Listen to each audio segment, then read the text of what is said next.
વધુ એક મહત્વના સમાચાર બોટાદથી પ્રાપ્ત થઈ રહ્યા છે। આપણે જણાવી દઈએ કે પોશ વિસ્તારમાં બિલ્ડરનું અપહરણની માહિતી સામે આવી રહી છે। બિલ્ડર દિલાવર હમીદનું અપહરણ થયું હોવાનું સામે આવી રહ્યું છે। મહત્વપૂર્ણ સમાચાર બોટાદથી 3 થી 4 શખ્સોએ કારમાં આવીને બિલ્ડરનું અપહરણ કર્યું છે। દુકાન પર નાસ્તો કરતા દરમિયાન આ દુર્ઘટના ઘટી છે। આપણે જણાવી દઈએ કે અપહરણની જાણ થતાં જ પોલીસનો કાફલો ઘટના સ્થળ પર પહોંચી ગયો છે અને આ દિશામાં તપાસ તેજ કરી છે। મહત્વનું છે કે બોટાદના પોશ વિસ્તારમાં એક બિલ્ડરની અપહરણની માહિતી પ્રાપ્ત થઈ રહી છે, તેના કારણે હવે પોલીસ પણ દોડતી થઈ ગઈ છે। આજ મામલે સંવાદદાતા રાજુ બારૈયા જોડાઈ ગયા છે। રાજુ, શું કહેશો? બોટાદમાં જે રીતે બિલ્ડરનું અપહરણ થયું છે ત્યારે હવે તપાસ કઈ દિશામાં થઈ રહી છે? ચોક્કસ વાત કરવામાં આવે તો બોટાદ શહેરની અંદર આજે વહેલી સવારના 8:45 કલાકે બોટાદના નામચીન બિલ્ડર દિલાવર હમીદનો પોતે શીતલ ફરસાણ નામની દુકાન પર નાસ્તો કરવા માટે આવ્યા હતા અને ત્યાં અચાનક જ ગાડીમાં 4 અજાણ્યા લોકો અપહરણ કરીને લઈ ગયા હતા। હાલ આ ઘટનાની જાણ થતાં જ પોલીસ કાફલો ઘટના સ્થળે પહોંચી ગયો છે। સીસીટીવી ફૂટેજના મામલે પોલીસ તપાસ કરી રહી છે। જી બિલકુલ, જાણવા માંગીશું રાજુ કે પોલીસની પ્રાથમિક તપાસમાં શું બહાર આવ્યું છે અને શા માટે તેનું અપહરણ થઈ શક્યું હોય, તેના પરિવારજનો સાથે કોઈ વાતચીત થઈ છે? ચોક્કસ વાત કરવામાં ગુજરાત જિલ્લાના સાથે સાથે ગુજરાત પ્રોડ્યુસર તરીકે પણ એને અગાઉ કામ કરેલું છે, એટલે ચોક્કસ અગાઉ પણ 1-2 વાર હુમલો પણ થયેલો છે અને ખંડણીના મામલે એની ઉપર હુમલો થયેલો છે। કદાચ હોઈ શકે કે આ જૂનો અદાવતમાં પણ આ થઈ શક્યું હોય અથવા તો ખંડણીની કોઈ બાબત હોય, પરંતુ હાલ પોલીસ તપાસ ચાલુ છે અને પ્રાથમિક કોઈ કારણ બહાર નથી આવ્યું, પણ થોડીક વારમાં પોલીસ તપાસ કરી અને આ કારણ પ્રેસ દ્વારા આપશે તેવું જણાવ્યું છે। જી ચોક્કસથી વારંવાર બિલ્ડર પર ખંડણી અને ત્યારબાદ અપહરણના જે ગુનાઓ બનતા રહે છે, ત્યારે કોના પર શંકાની સોય સંધાઈ રહી છે? ચોક્કસ આપને જણાવી દઉં કે અગાઉ પણ મેં પહેલા કીધું એમ આ દિલાવર હમીદ ઉપર ખંડણીના મામલે હુમલો થયો હતો, તેને હોસ્પિટલમાં દાખલ પણ કરવામાં આવ્યા હતા। ત્યારે પણ 4 શખ્સો વિરુદ્ધ ફરિયાદ દાખલ કરી હતી અને પોલીસે એ ફરિયાદના આધારે 4 શખ્સોની ધરપકડ પણ કરી હતી અને કદાચ આ મામલો પણ હોઈ શકે અથવા તો બીજું પણ કોઈ કારણ હોઈ શકે, પરંતુ હાલ એક તપાસનો વિષય છે અને પોલીસ તપાસમાં જ જાણવા મળશે। જી બિલકુલ, જાણવા માંગીશું કે આ ઘટના કેટલા વાગ્યાની આસપાસ બની હતી? આજે સવારના 8:45 કલાકની આજુબાજુ શીતલ ફરસાણ નામની દુકાને દિલાવર હમીદભાઈ નાસ્તો કરવા માટે આવ્યા હતા અને તેઓ અંદર દુકાનમાં ગયા હતા। તે દરમિયાન એક કાર આવી હતી અને કારમાંથી 3 થી 4 શખ્સો આવી અને દિલાવર હમીદને ટીંગાટોળી કરી કારમાં મૂકી અને અપહરણ કરીને નાખી છૂટ્યા હતા। ચોક્કસથી કહી શકાય કે જે રીતે દિન દહાડે અપહરણની ઘટનાને અંજામ આપવામાં આવ્યો છે, ત્યારે આ લુખ્ખા તત્વોને જાણે કે કાયદાનો ડર રહ્યો જ નથી।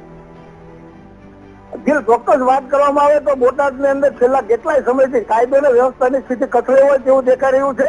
અગાઉ લૂંટ, હત્યા, મારામારી, રેપ સહિતના અપહરણ સહિતના ગુનાઓ દાખલ થયા છે, ત્યારે પોલીસ સામે પણ એક પડકારનો વિષય છે અને હાલ પોલીસ જણાવી રહી છે કે ટૂંક સમયમાં આ આરોપી ઝડપાઈ જશે એવું લાગી રહ્યું છે। જી ચોક્કસથી જે રીતે લુખ્ખા તત્વોને કાયદો અને વ્યવસ્થાનો ડર રહ્યો જ નથી અને પોલીસ માટે પણ એક પડકારજનક છે, ત્યારે હવે આગામી સમયમાં શું પગલાં લેવાઈ શકે છે?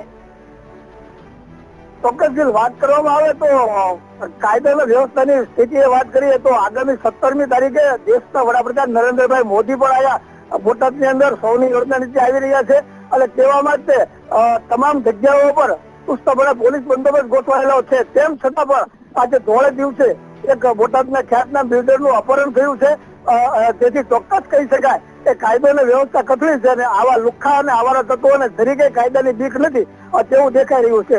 જી ચોક્કસથી જે રીતે રાજેશ શાહ સીસીટીવી ફૂટેજમાં જોવા મળી રહ્યું છે કે જે રીતે અપહરણ થઈ રહ્યું છે અને આસપાસના લોકો પણ શોભાના ગાંઠિયા સમાન બેસી રહ્યા છે અને જોઈ રહ્યા છે, તેમ છતાં પણ કોઈ જ મદદ કરી રહ્યા નથી।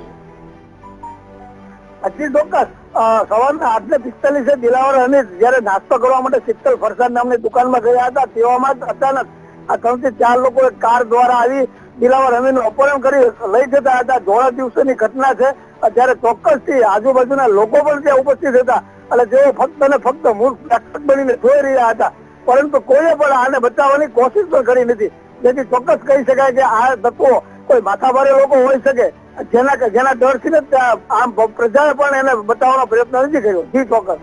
ચોક્કસથી જે રીતે બિલ્ડરનું અપહરણ થયું છે ત્યારે બિલ્ડર લોબીમાં પણ ફફડાટ ફેલાઈ ગયો છે. તેમના મિત્ર મંડળ કે સગા સંબંધીઓ દ્વારા કોઈ પ્રતિક્રિયા આપવામાં આવી છે આ અંગે? ચોક્કસ જયારે સવારની ઘટના છે, હાલ પોલીસ તપાસનો વિષય છે. તેમના સગા સંબંધીઓ અને મિત્ર મંડળ અને બિલ્ડર લોબીમાં પણ એક આ જાહેરની અંદર એક બિલ્ડરનું અપહરણ થયું છે ત્યારે એક ચોક્કસ છોપો પડી ગયો છે. અને પરંતુ હાલ સુધી કોઈની સાથે આ મામલામાં બોલવામાં બધા ઇનકાર કરી રહ્યા છે, પરંતુ ટૂંક સમયમાં કોઈની પ્રતિક્રિયા આવે તેવું લાગી રહ્યું છે.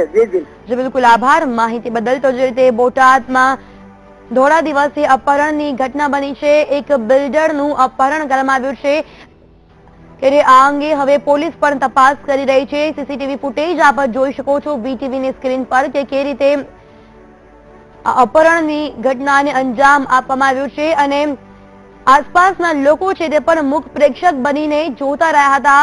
માનવતા મરી પરવારી હોય તેમ લાગી રહ્યું છે.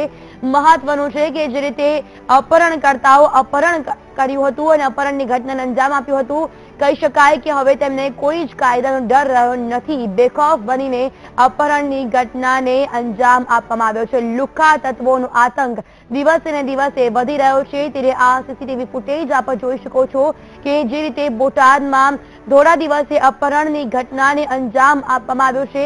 વારંવાર આ પ્રકારની ઘટનાઓ બનતી હોય છે જેમાં બિલ્ડરનું અપહરણ, ખંડણી અને લૂંટ જેવી ઘટનાઓને અંજામ આપવામાં આવે છે. ત્યારે હવે આ ઘટનાથી પોલીસ તંત્ર પણ દોડતું થઈ ગયું છે અને વહેલી સવારથી જ હવે પોલીસ પણ તપાસની ગતિવિધિમાં લાગી ગયું છે. આ જે દ્રશ્યો આપ જોઈ શકો છો, આ સમગ્ર ઘટના છે, અપહરણની ઘટના છે તે સીસીટીવીમાં કેદ થઈ ગઈ છે. પોલીસે સીસીટીવી ફૂટેજના આધારે અપહરણકર્તાની તપાસ હાથ ધરી છે. શા માટે અપહરણ કરવામાં આવ્યું અને કેવી રીતે અપહરણ થયું તે અંગે હવે પોલીસે તપાસના ચક્રો ગતિમાન કર્યા છે. મહત્વનું છે કે આ જે બિલ્ડર છે તેમના પર પહેલા પણ હુમલો થયો હોવાનું સામે આવી રહ્યું છે. ત્યારબાદ તેમનું અપહરણ થયું છે ત્યારે હવે કોઈ આંતરિક વિખવાદ હોય તેવી આશંકા પણ સેવાઈ રહી છે. મહત્વનું છે કે બોટાદમાં જે રીતે અપહરણની ઘટના બની છે ત્યારે અનેક લોકોમાં પણ હવે ખૌફનો માહોલ જોવા મળી રહ્યો છે. ખાસ કરીને બિલ્ડર લોબીમાં ખૌફનો માહોલ જોવા મળી રહ્યો છે. આ જે દ્રશ્યો છે તે સીસીટીવી ફૂટેજના છે. સમગ્ર ઘટના દરમિયાન સીસીટીવી ફૂટેજ સામે આવ્યા છે.